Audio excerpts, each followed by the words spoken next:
A Man Called Ove by Frederick Bachman, Chapter 15. A man called Ove and a delayed train.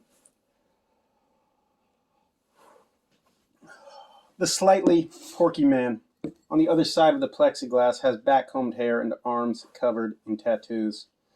As if it isn't enough to look like someone has slapped a pack of margarine over his head, he has to cover himself in doodles as well.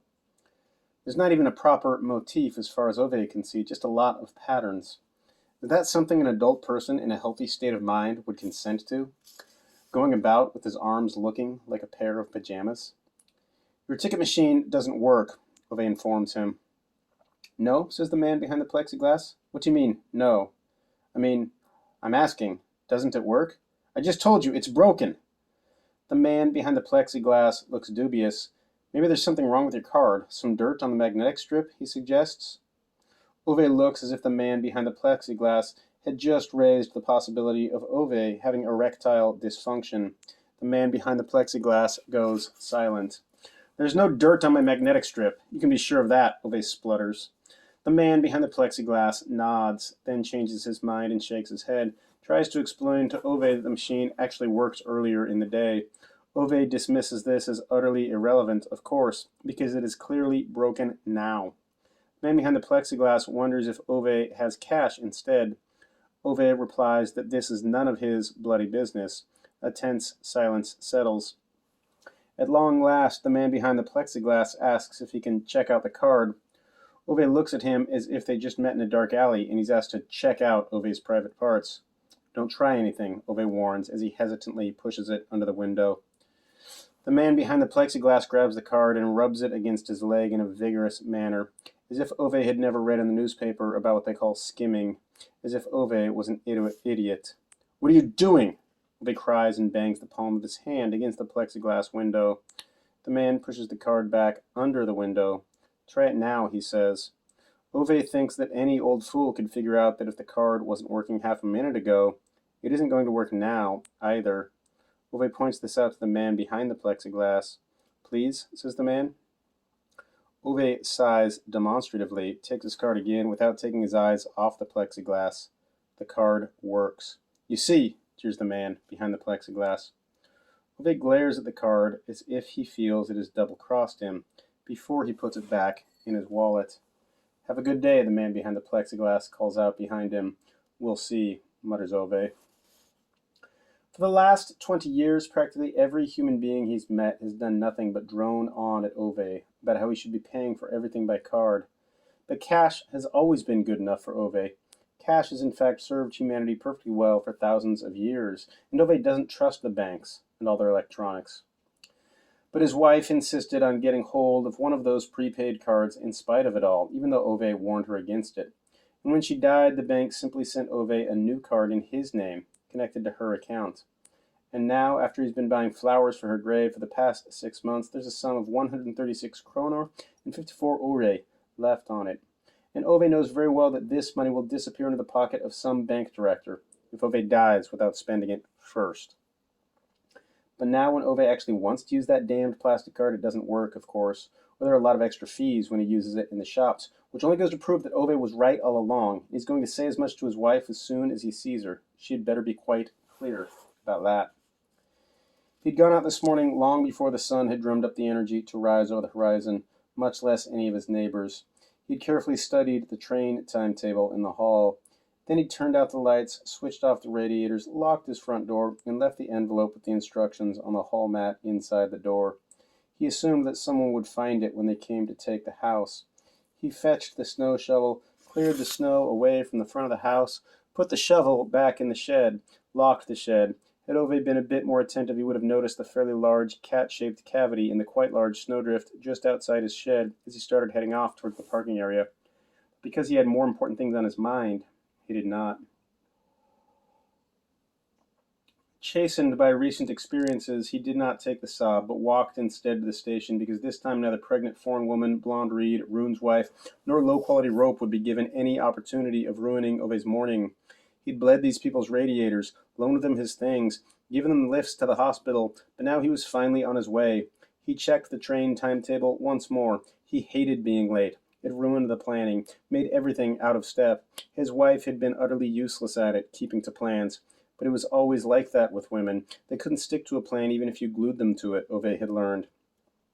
When he was driving somewhere, he drew up schedules and plans and decided where they'd fill up and when they'd stop for coffee, all in the interest of making the trip as time efficient as possible. He studied maps and estimated exactly how long each leg of the journey would take, and how they should avoid rush hour traffic and the shortcuts to take that people with GPS systems wouldn't be able to make head nor tail of. Ove always had a clear travel strategy.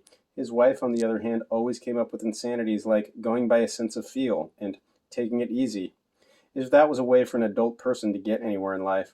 And she always remembered that she had to make a call or had forgotten some scarf or other, or she didn't know which coat to pack at the last moment, or something else. She always forgot the thermos of coffee on the draining board, which was actually the only important thing. There were 4 coats in the house in those damned bags, but no coffee, as if one could just turn off into a gas station every hour and buy the burned fox piss they were selling in there, and get even more delayed. When Ove got disgruntled, she always had to challenge the importance of having a time plan when driving in somewhere. We're not in a hurry anyway, she'd say, as if that had anything to do with it. Now, standing at the station platform, he presses his hands into his pockets. He isn't wearing his suit jacket. It's much too stained and smells too strongly of car exhaust, so he feels she'd probably have a crack at him if he were to turn up in that. She doesn't like the shirt and sweater he's wearing now, but at least they're clean and in decent condition. It's about 10 degrees outside. He hasn't yet changed the blue autumn jacket for the blue winter coat, and the cold is blowing straight through it. He's been a bit distracted of late, he has to admit. He hasn't given any real thought to how one is supposed to present oneself when arriving upstairs. Initially, he thought one should be all spruced up and formal. Most likely there will be some kind of uniform up there to avoid confusion. He supposes there will be all sorts of people, foreigners for instance, each one wearing a stranger outfit than the next. Presumably it will be possible to organize your clothes once you get there. Surely there will even be some sort of wardrobe department. The platform is almost empty. On the other side of the track are some sleepy-looking youths with oversized backpacks which, Ove decides, are most likely filled with drugs. Alongside them is a man in his 40s in a gray suit and a black overcoat. He's reading the newspaper. A little farther off are some small, talking women in their best years with the county council logos on their chests and purple tresses of hair. They're chain-smoking long menthol cigarettes. On Ove's side of the track, it's empty, but for 3 overdimensioned municipal employees in their mid-30s in workman's trousers and hard hats, standing in a ring and staring down into a hole. Around them is a carelessly erected loop of cordon tape. One of them has a mug of coffee from 7-Eleven. Another is eating a banana. The third is trying to poke his cell phone without removing his gloves. It's not going so well, and the hole stays where it is. And still we're surprised when the whole world comes crashing down in a financial crisis, Ove thinks. What people do little more than standing around eating bananas and when people do little more than standing around eating bananas and looking into holes in the ground all day. He checks his watch. 1 minute left. He stands at the edge of the platform, balancing the soles of his shoes over the edge. It's a fall of no more than 5 feet, he estimates. 5.5 possibly. There's a certain symbolism in a train taking his life, and he doesn't like this much. He doesn't think the train driver should have to see the awfulness of it. For this reason, he has decided to jump when the train is very close, so it's rather at the side of the first carriage that throws him onto the rails than the big windshield at the front. He looks in the direction the train is coming from and slowly starts counting. It's important that the timing is absolutely right, he determines. The sun is just up. It shines obstinately into his eyes like a child who has just been given a flashlight. That's when he hears the first scream. Ove looks up just in time to see the suit-wearing man in his black overcoat starting to sway back and forth like a panda that's been given a Valium overdose. It continues for a second or so, then the suit-wearing man looks up blindly and his whole body is struck with some form of nervous twitching.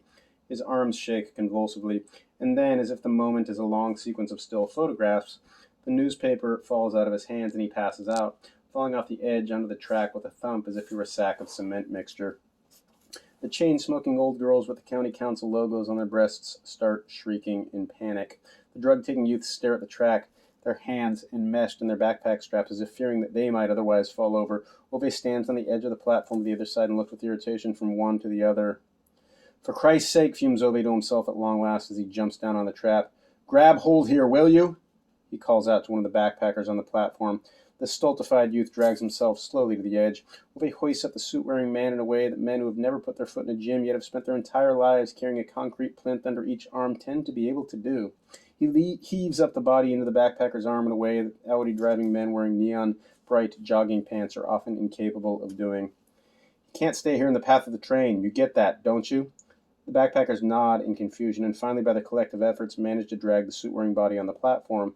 The county councilwomen are still screaming as if they sincerely believe this is a constructive approach under the circumstances. The man appears to be breathing, but Ove stays down there on the track. He hears the train coming. It's not quite the way he planned it, but it'll have to do. Then he calmly goes into the middle of the track, puts his hands in his pockets, and stares into the headlights. He hears the warning whistle like a foghorn, feels the track shaking powerfully under his feet, as if a testosterone-fueled bull were trying to charge him. He breathes out.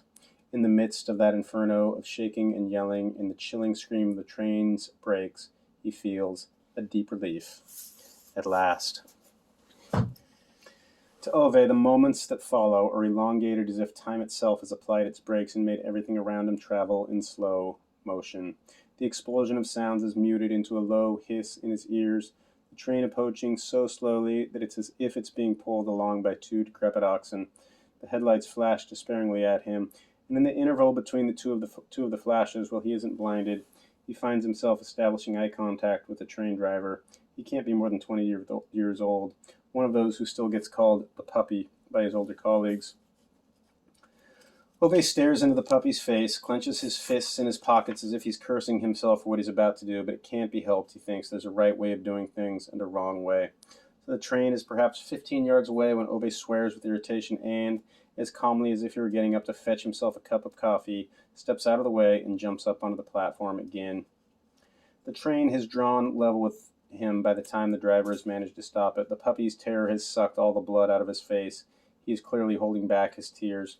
Two men look at each other through the locomotive's window as if they had just emerged from some apocalyptic desert and now realized that neither of them was the last human being on Earth. One is relieved by this insight, the other disappointed.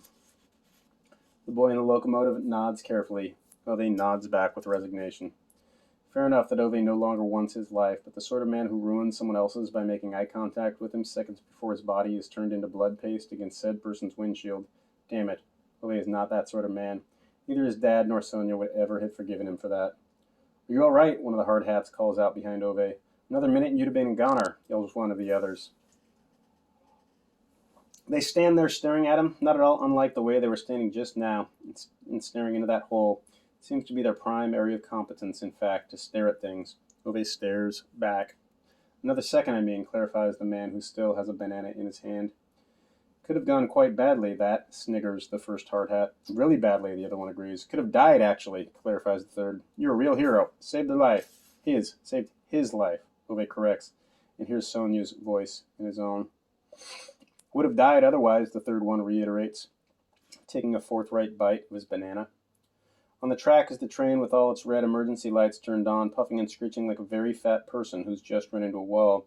A great number of examples of what Ove assumes must be IT consultants and other disreputable folk come streaming out and stand about dizzily on the platform. Ove puts his hands in his trouser pockets. "Suppose now you'll have a lot of bloody delayed trains as well," he says, and looks with particular displeasure at the chaotic press of people on the platform. "Yeah," says the first hard hat. "Reckon so," says the second. "Lots and lots of delays," the third one agrees. Ove makes a sound like a heavy burro that's got a rusted-up hinge. He goes past all three of them without a word. "Where are you off to? You're a hero," the first hard hat yells at him, surprised. "Yeah," yells the second. "A hero," yells the third. Ove doesn't answer. He walks past the man behind the plexiglass back into the snow-covered streets and starts walking home. The town slowly wakes up around him with its foreign-made cars and its statistics and credit card debt and all its other crap. So this day was also ruined, he confirms with bitterness. As he is walking along the bicycle shed by the parking area, he sees the white Skoda coming past from the direction of Anita and Rune's house. A determined woman with glasses is sitting in the passenger seat, her arms filled with files and papers. Behind the wheel sits the man in the white shirt. Ove has to jump out of the way to avoid being run over as the car races around the corner. The man lifts a smoldering cigarette towards Ove through the windshield and offers a superior half-smile, as if it's Ove's fault that he's in the way, but he's generous enough to let it go. "Idiot!" Ove yells after the Skoda, but the man in the white shirt doesn't seem to react at all. Ove memorizes the license number before the car disappears around the corner. "Soon it'll be your turn, you old fart," hisses a malevolent voice behind him. Ove spins around with his fist instinctively raised and finds himself staring at his own reflection in blonde weeds sunglasses. She's holding that damned mutt in her arms. It growls at him. They're from social services, she jeers with a nod towards the road. In the parking area, Ove sees that imbecile Anders backing his Audi out of his garage. It has those new wave-shaped headlights, Ove notes, presumably designed so that no one will be able to avoid the insight that here comes a car driven by an utter shit. What business is it of yours? Ove says to the weed. Her lips are pulled into the sort of grimace that comes as close to a real smile as a woman whose lips have been injected with environmental waste and nerve toxins is ever likely to achieve. It's my business because this time it's that bloody old man at the end of the road they're putting in a home, and after that it'll be you. She spits to the ground beside him and walks towards the Audi. Ove watches her, his chest puffing in and out under his shirt. As the Audi swings around, she shows him the middle finger on the other side of the window. Ove's first instinct is to run after them and tear that German sheet metal monster, inclusive of imbeciles, weeds, growling mutts, and wave-shaped headlights, to smithereens. But then suddenly he feels out of breath, as if he's been running full tilt through the snow. He leans forward, puts his hands on his knees, and notices, to his own fury, that he's panting for air, his heart racing. He straightens up after a minute or so. There's a slight flickering effect in his right eye. The Audi is gone. Ove turns and slowly heads back to his house, one hand pressed to his chest. When he gets to his house, he stops by the shed, stares down into the cat-shaped hole in the snowdrift. There's a cat at the bottom of it. Might have bloody known.